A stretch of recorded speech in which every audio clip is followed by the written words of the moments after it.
మీరా అనే యువతి తన వారసత్వంగా వచ్చిన పల్లెటూర్లోని పాత ఇంటికి చేరుకుంటుంది. ఆ ఇంటి చుట్టూ పొగ కమ్ముకుని భయం పుట్టేలా ఉంటుంది. ఇంట్లో ఆమె ఓ తలుపును గోప్యంగా ఇనుప గొలుసులతో మూసి ఉండటాన్ని గమనిస్తుంది. ఆ రాత్రి ఆ తలుపు వెనుక నుంచి క్షీణమైన స్వరాలు వినిపిస్తాయి.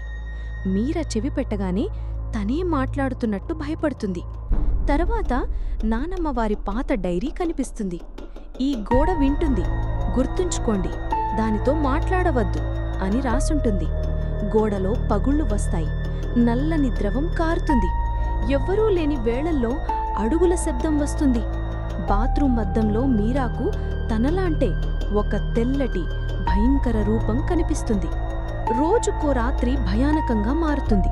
నిద్రలో నీలమచ్చలు, గొంతులో వినిపించే తలుపు తెరవండి అన్న వినవలసిన ప్రబంధాలు.